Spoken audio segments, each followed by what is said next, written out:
Is Micron stock ready to jump a leg higher, or are we about to see the whole stock market pull back significantly? Hello, beautiful people. Shalom, moneymakers. We're going to talk about the stock market, about Micron, about this whole AI quote unquote bubble that we are seeing now. Right now, Micron in the overnight trading is up after yesterday where we saw that almost 20% jump there for Micron stock. What can we see potentially today, and where is the market going? We'll cover all this. Let's get into it. Please read the disclaimer. So Micron ended up closing at $895, up 19.29% on the day. And in general, if we just look at Micron, since the low that we experienced on April 3rd, 2025, which was the sell-off after Trump had the tariff scare, right? Well, he didn't have the tariff scare. The market had the tariff scare, right? Micron is up a whopping 1,389% since then. Wow, weewa. And so this is a significant run here for Micron. Micron is over $1 trillion market cap. This has been one of the greatest runs of recent history, just, market cap wise, as well as price wise in the stock market. I remember looking at Micron back in 2016, 2017, and back then in 2016, it made this great run from 9 to 60, right? It's 6x back then. And actually, you know what?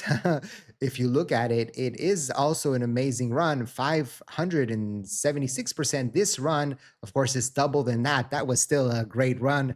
And so people that have been holding Micron since 2016 from 5 to almost 1,000, it looks like Micron might be running to $1,000 per share.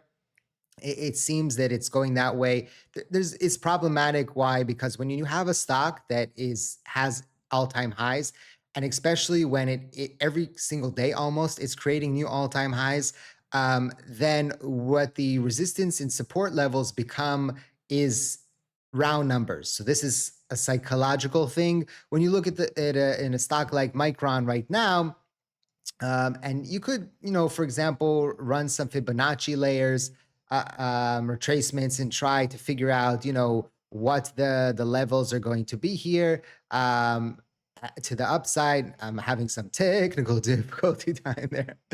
I couldn't see where it was. We'll fix that later. But you can see that a potential retracement can give us potential levels to where the support and the resistance levels could be here for Micron. But when we're looking to the upside, I don't have it configured correctly to the upside levels as well. Then we're looking at maybe more round numbers. 1,000 would be a psychological level that many traders would put some sell orders right there. And so that could be a blockage to potential what could happen here for Micron. It's going to be very interesting to see. And then you have, of course, these levels of people that trade with Fibonacci levels. And you could say, okay, this might be a support level at around 500. And maybe the 382 would be a support level here as well, though Micron did drop a little bit lower to that. But again, I'm taking this to the new high. So you could potentially do a retracement maybe from here to here and see what that brings. Let's just do that for a second, right? So you can do the retracement from this low to this high. And it, again, gives us the lower levels. I need to reconfigure that to the upside. I'll do that later. I usually actually do my Fibonacci retracements on Thinkorswim, the Schwab tool.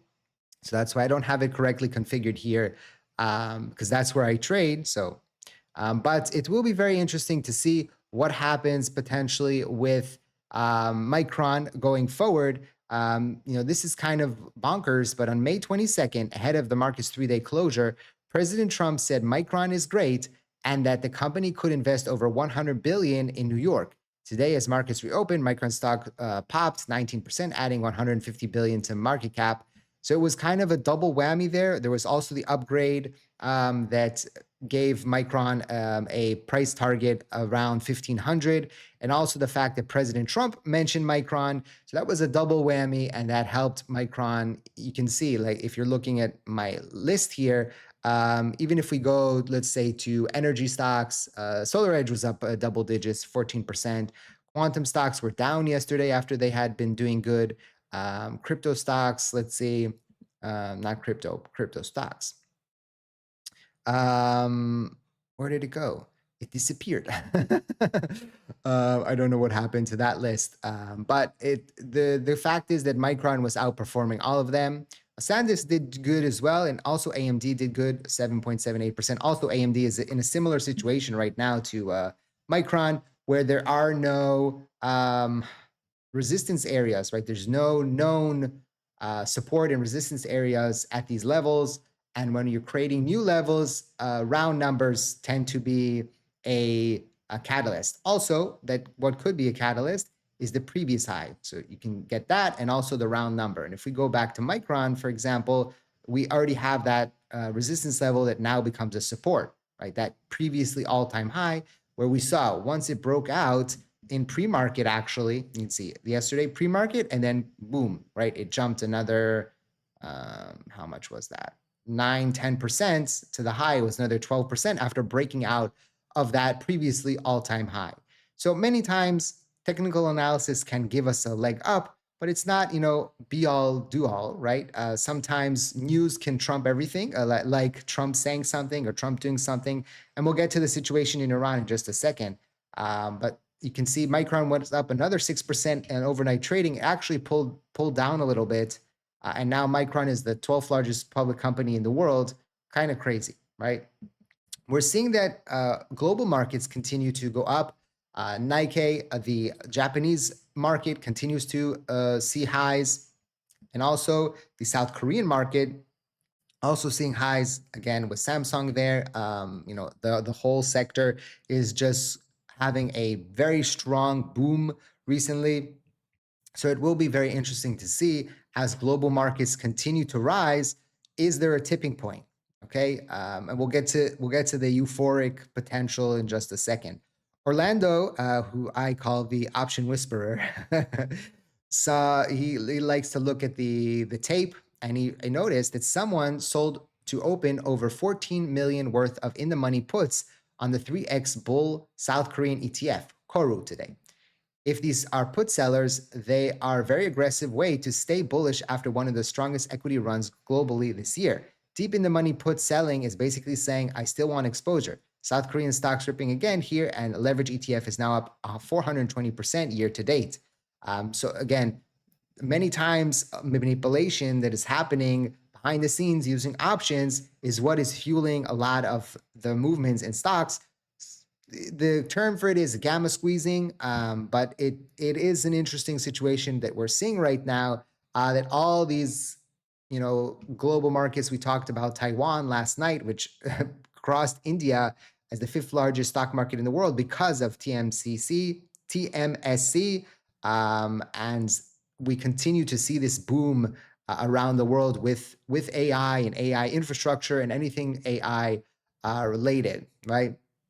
Now, listen, I try to give the good, the bad, and the ugly. And as always, this video, of course, is for educational purposes, for entertainment purposes, not financial advice. Always do your own due diligence before you decide to invest.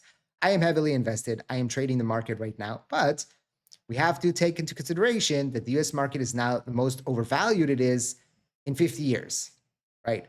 Now, we know that the top end, the stocks that have been booming strong, right? But if you look, for example, not every single stock has been doing great. So, for example, Microsoft, is off its high, and these are $3 trillion stocks, right? Meta is off its highs, right? And others, right? Amazon is actually doing okay. Google is doing okay, right? Google also having highs, but many stocks are not doing great, right? And so we have a situation where there's a cluster of stocks that are doing very, very good, that are fueling the markets, creating new highs, the NASDAQ, new all-time high. But there's also a lot of stocks that are hurting. And there's lots of stocks that companies that could be hurting because of high oil prices and because of inflation. The ones that have nothing to do with inflation, like the AI related stocks, are going to continue to flourish. And then the question is, how high can the bubble go? Right? And when will it reverse? That's, of course, the $1 billion question. And it's always important to be careful. Okay. I've learned in my past when I get overzealous and overexposed and I think, oh, it can never, it's going to continue to go forever and ever. That's when I make mistakes. I get caught and I lose money because of that. That's what history has told me. That's what my experience has told me. That's what I've learned. Potentially, I hope that my experience helps you not to do the same mistakes I have made. Okay. So that's very, very important. And we'll see. Nobody knows. Listen, we could be, right? If we look at the kind of the chart here, I'll make it bigger, right? There's the kind of graph that tells us, oh, there's, hope and optimism, belief, thrill, euphoria, and then complacency, anxiety, denial, right? And the sell-off. The question is, where are we, right? Are we in the belief, right? Which I think may be a little bit more, makes more sense because remember, we had the sell-off of the war, right? So we had that run up from last year with this. It's actually kind of, it could be. We had the sell-off, the tariff right behind me. I'll jump to the other side. 1 second. Where's the button? Where's the button? Here we go. We jumped. We pulled back on the war, right? And then we ran. And then we had we pulled back on the tariffs. We ran. We pulled back on the war. We ran, right? And we could be here. Optimism, belief. There's always a possibility that this happens, something like this. So we have to take that into consideration that we could see this kind of pullback. And then I think there's going to be another leg up. And then I think we're going to see a sell-off. But it actually plays on a few things. What happens with the midterm elections? That's going to be very, very important because I told you yesterday, when you have a president that's Republican and House and Senate that's not Republican, the stock market doesn't do good. Also, the inverse, a Democratic president and a Republican House and Senate doesn't do good. When it's matching, when it's Republican, Republican, or Democrat, Democrat, it does good. So that's what we're hoping just for the stock market. I don't know, political stuff, right? We're hoping that the Republicans keep their majority in the House and the Senate so the stock market can flourish. That's what we're hoping.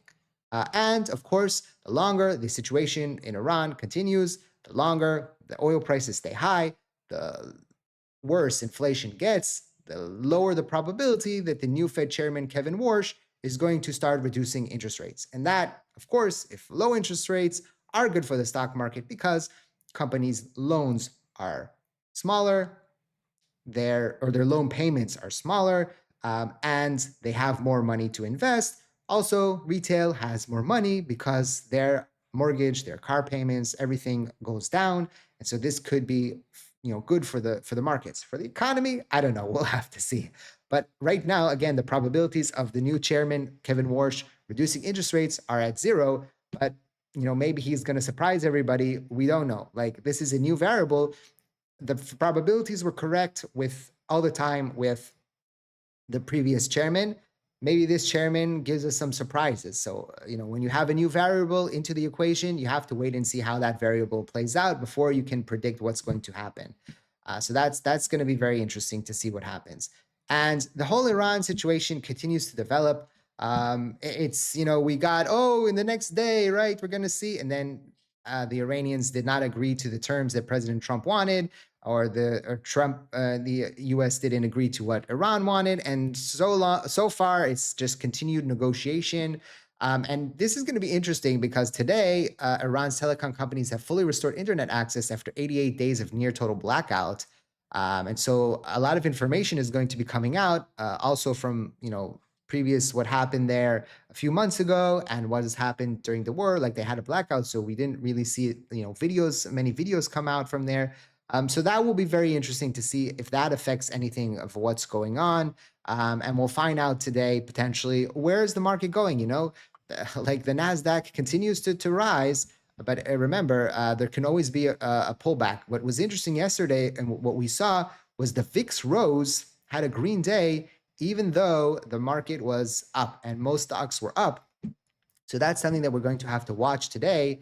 Maybe by the time you're watching this video, you know how the markets open up, because I'm recording this a little bit early, but it will be very interesting to see what happens with Micron, with AMD, with Nvidia that has been lagging behind a little bit, right? Right now, of course, Nvidia went on that historic run over a few years to become the largest company in the world. And right now, when you could say, oh, AI is booming, well, Nvidia is lagging, right? And we talked about why that was happening. It's one, they're too big right now, so their earnings needed to reflect the potential of growth, right? And it did, but it didn't. Okay, right? It was amazing earnings, but they had the stock price had already gone up, a significant amount over the past few months, that it wasn't enough to continue the rally. And maybe the rally flips. Maybe money starts coming back from the smaller plays back into Nvidia, and that could take a few weeks. We'll see. But Nvidia is also a very interesting one, and we'll continue to track that and see what is going to potentially happen here with Nvidia over the next coming weeks. I know a lot of people have a lot of Nvidia exposure, and so for many people, Nvidia is the largest stock in their portfolio because it's gone up so much. So the world is looking at Nvidia, and it will be very interesting to see how all of it plays out. Don't forget to smash the like button, subscribe to the channel if you are new. It's funny, there's a lot of new people coming in, and a lot of criticisms that I haven't seen in a while. Like, okay, I get it, but someone's like, your plants behind you, it's annoying. Or your microphone is not configured correctly. I haven't had these comments in a while because on my other channel, people have been watching me for a long time, so they don't criticize me. I'm open to it. I'm open to it. I actually kind of tried to tickle with the microphone, so maybe it's too low or too loud. I don't know. But this is just an interesting experience, kind of with the new channel and new people coming in. There's criticism. It's always good to get criticism, and so you can make yourself better. But the plant, I can't remove it because it's not real. It's a fake background. It's not a studio. I don't have a real studio. I wish. Maybe one day. Thank you for watching. I hope to see you next time. And like I always say, let's make a lot of money.